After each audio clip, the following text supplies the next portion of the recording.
Chapter 3 of the Future of the American Negro. In the heart of the Black Belt of the South in antebellum days there was a large estate, with palatial mansion, surrounded by a beautiful grove, in which grew flowers and shrubbery of every description. Magnificent specimens of animal life grazed in the fields, and in grain and all manner of plant growth this estate was a model. In a word, it was the highest type of the product of slave labor. Then came the long years of war, then freedom, then the trying years of Reconstruction. The master returned from the war to find the faithful slaves who had been the bulwark of this household in possession of their freedom. Then there began that social and industrial revolution in the South which it is hard for any who was not really a part of it to appreciate or understand. Gradually, day by day, this ex-master began to realize, with a feeling almost indescribable, to what an extent he and his family had grown to be dependent upon the activity and faithfulness of his slaves, began to appreciate to what an extent slavery had sapped his sinews of strength and independence, how his dependence upon slave labor had deprived him and his offspring of the benefit of technical and industrial training, and worst of all, had unconsciously led him to see in labor drudgery and degradation instead of beauty, dignity, and civilizing power. At first there was a halt in this man's life. He cursed the North and he cursed the Negro. Then there was despair, almost utter hopelessness, over his weak and childlike condition. The temptation was to forget all in drink, and to this temptation there was a gradual yielding.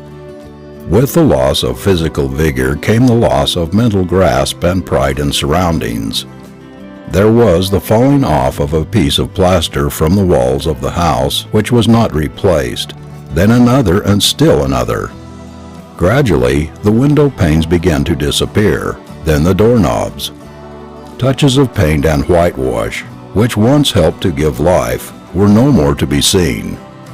The hinges disappeared from the gate, then a board from the fence, then others in quick succession. Weeds and unmown grass covered the once well-kept lawn. Sometimes there were servants for domestic duties, and sometimes there were none. In the absence of servants, the unsatisfactory condition of the food told that it was being prepared by hands unschooled to such duties. As the years passed by, debts accumulated in every direction. The education of the children was neglected.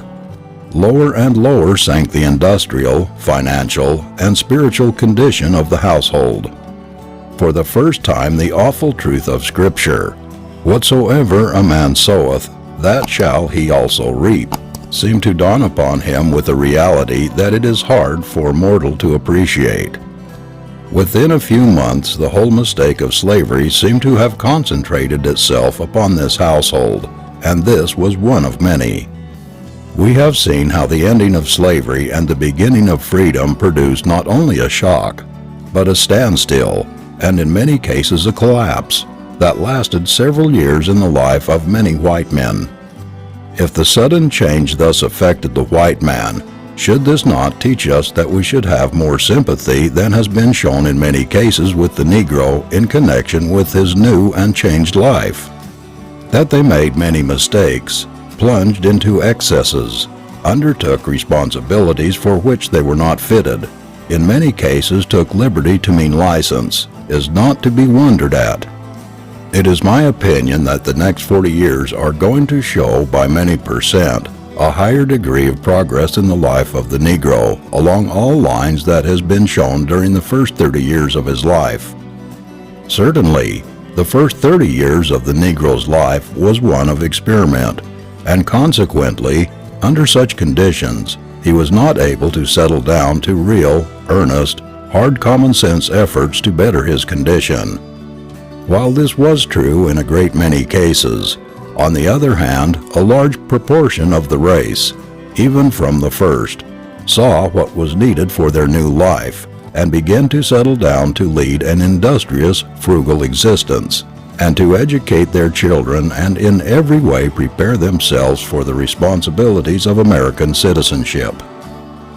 The wonder is that the Negro has made as few mistakes as he has, when we consider all the surrounding circumstances.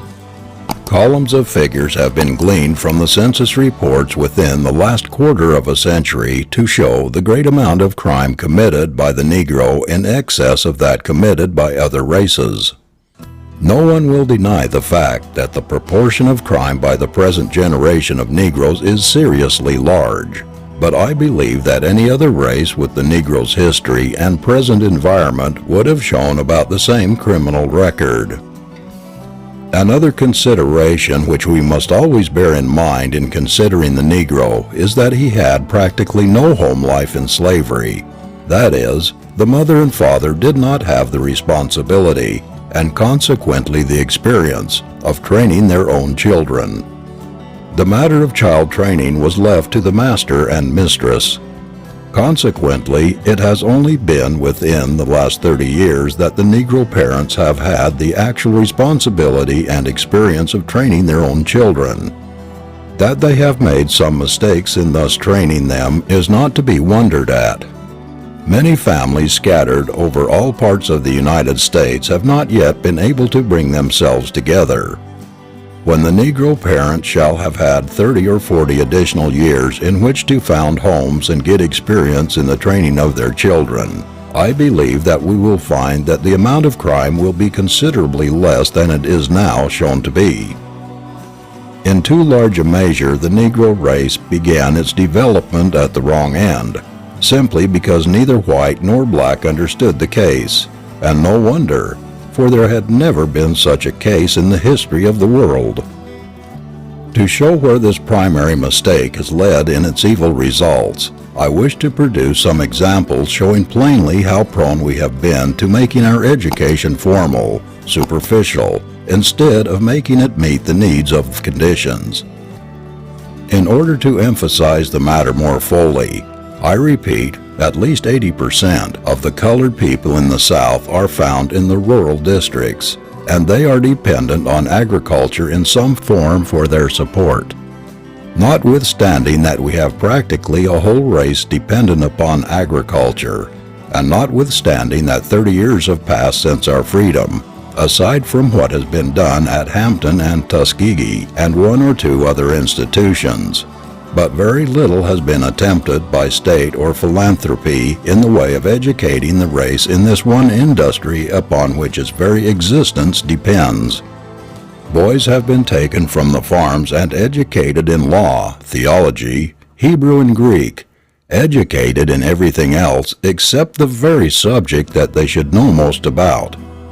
I question whether among all the educated colored people in the United States you can find 6, if we accept those from the institutions named, who have received anything like a thorough training in agriculture.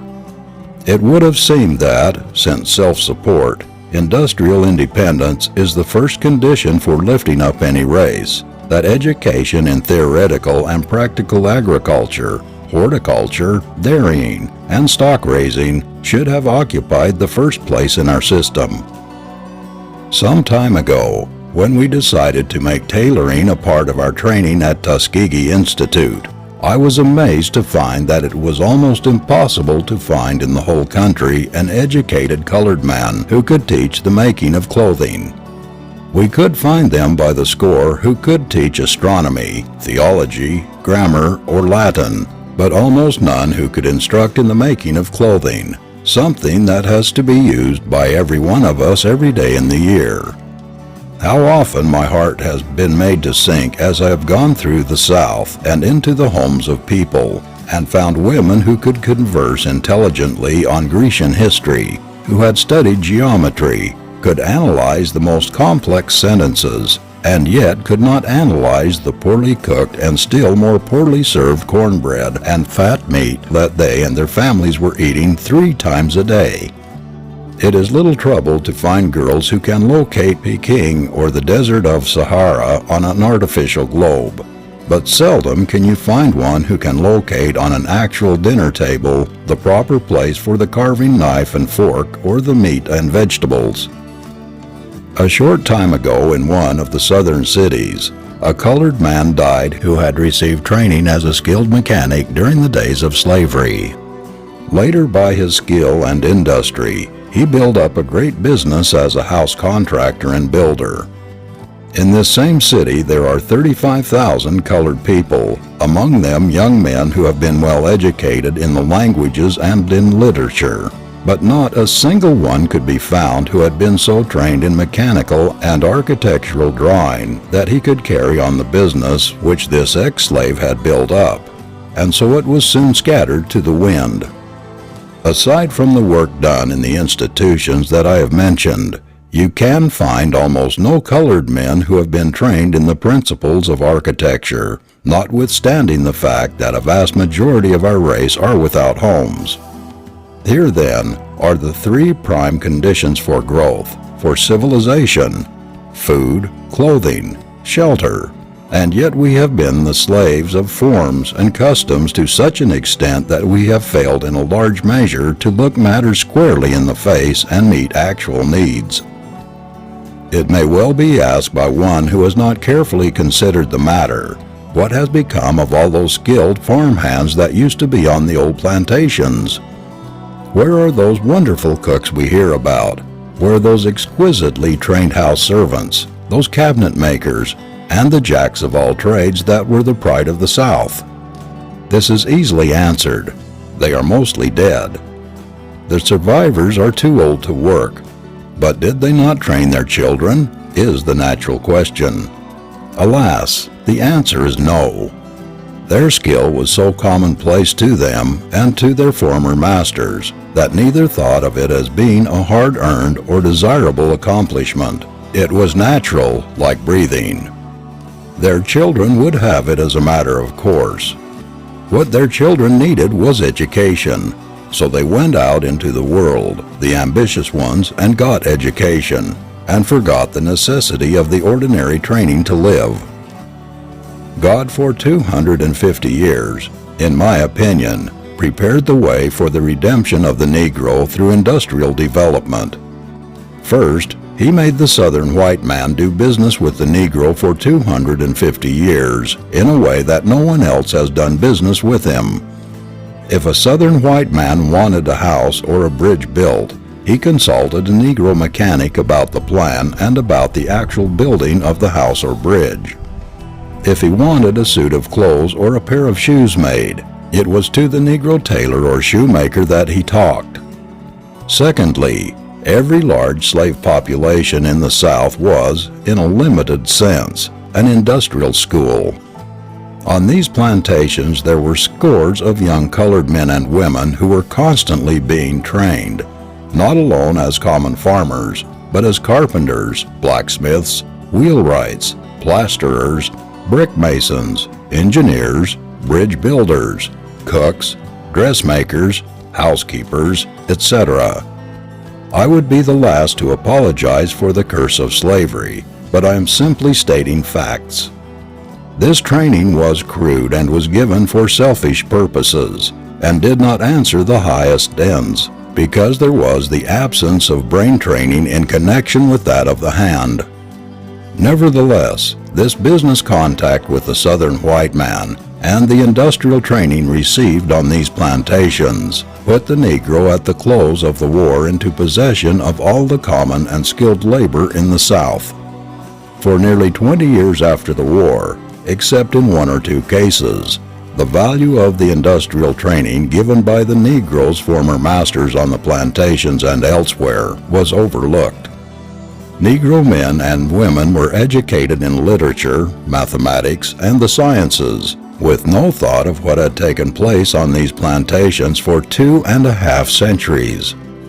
After 20 years, those who were trained as mechanics, etc., during slavery began to disappear by death, and gradually we awoke to the fact that we had no one to take their places. We had scores of young men learned in Greek, but few in carpentry or mechanical or architectural drawing. We had trained many in Latin, but almost none as engineers, bridge builders, and machinists. Numbers were taken from the farm and educated, but were educated in everything else except agriculture. Hence, they had no sympathy with farm life and did not return to it. This last that I have been saying is practically a repetition of what I said in the preceding paragraph, but to emphasize it, and this point is one of the most important I wish to impress on the reader, it is well to repeat, to say the same thing twice. Oh, if only more who had the shaping of the education of the Negro could have 30 years ago realized and made others realize, where the forgetting of the years of manual training and the sudden acquiring of education were going to lead the Negro race, what a saving it would have been. How much less my race would have had to answer for, as well as the white. But it is too late to cry over what might have been. It is time to make up, as soon as possible, for this mistake, time for both races to acknowledge it, and go forth on the course that, it seems to me, all must now see to be the right one, industrial education. As an example of what a well-trained, educated Negro may now do, and now ready to acknowledge him a Southern white man may be, let me return once more to the plantation I spoke of in the first part of this chapter. As the years went by, the night seemed to grow darker, so that all seemed hopeless and lost.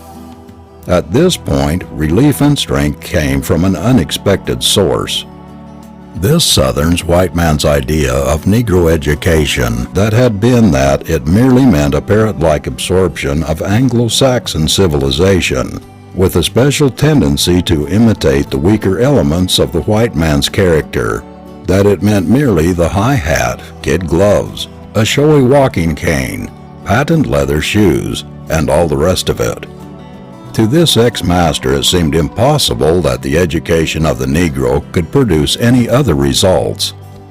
And so, last of all, did he expect help or encouragement from an educated black man, but it was just from this source that help came. Soon after the process of decay began in this white man's estate, the education of a certain black man began, and began on a logical, sensible basis. It was an education that would fit him to see and appreciate the physical and moral conditions that existed in his own family and neighborhood, and in the present generation, would fit him to apply himself to their relief. By chance this educated Negro strayed into the employ of this white man. His employer soon learned that this Negro not only had a knowledge of science, mathematics, and literature in his head, but in his hands as well.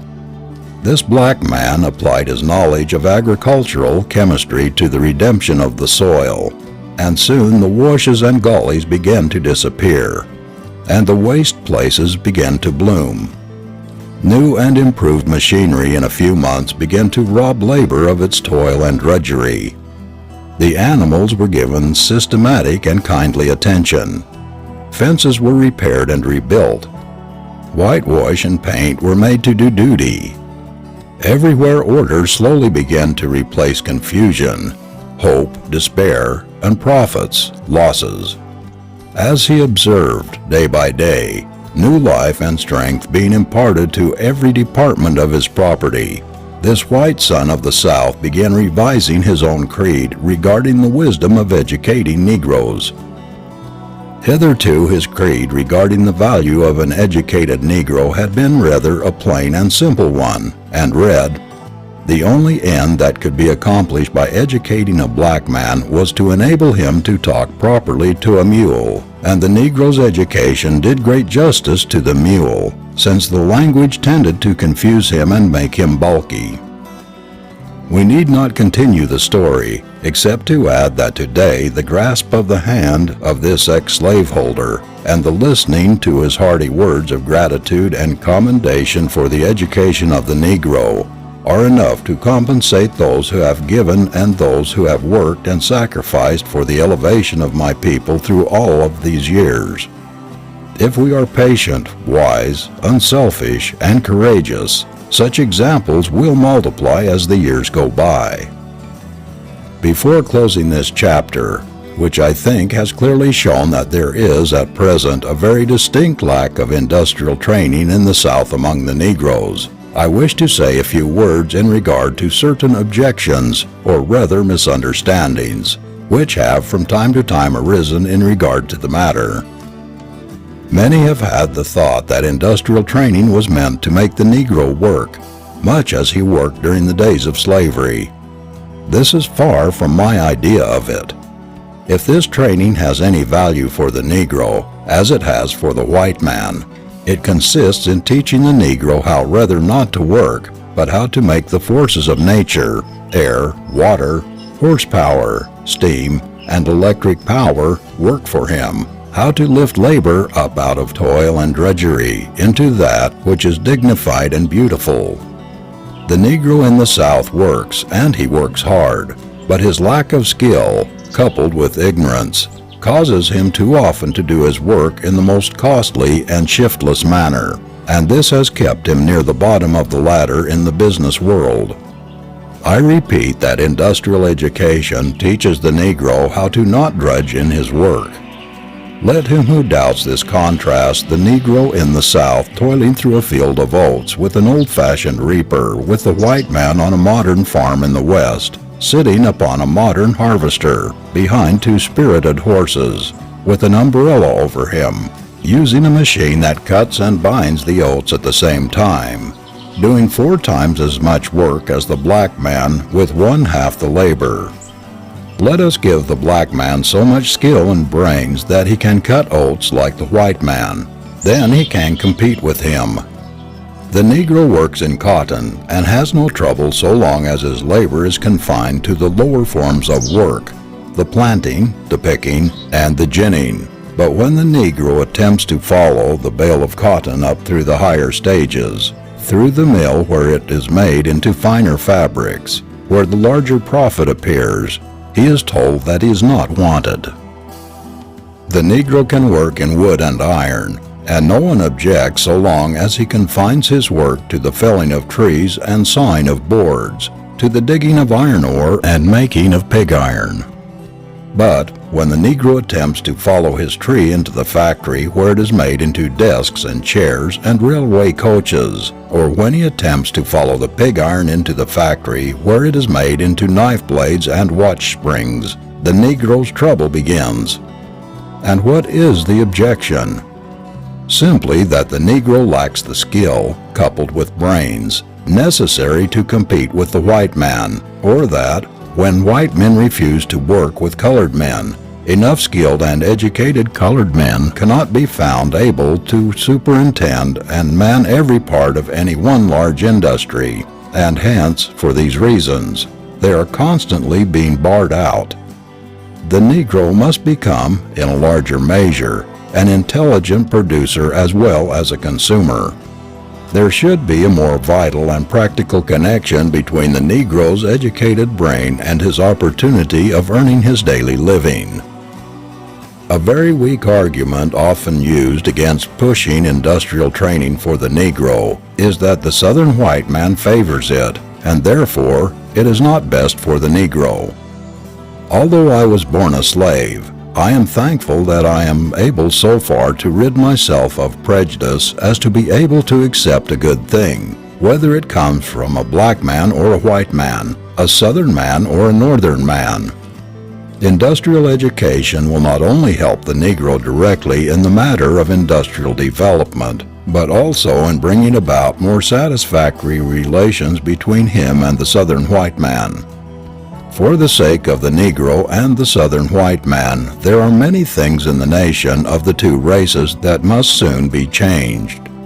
We cannot depend wholly upon abuse or condemnation of the Southern white man to bring about these changes.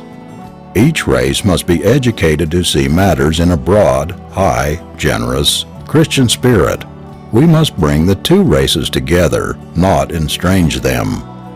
The Negro must live for all time by the side of the Southern white man. The man is unwise who does not cultivate in every manly way the friendship and goodwill of his next-door neighbor, whether he be black or white. I repeat that industrial training will help cement the friendship of the two races. The history of the world proves that trade, commerce, is the forerunner of peace and civilization as between races and nations. The Jew, who was once in about the same position as the Negro is today, has now recognition because he has entwined himself about America in a business and industrial sense. Say or think what we will, it is the tangible or visible element that is going to tell largely during the next 20 years in the solution of the race problem. End of chapter 3.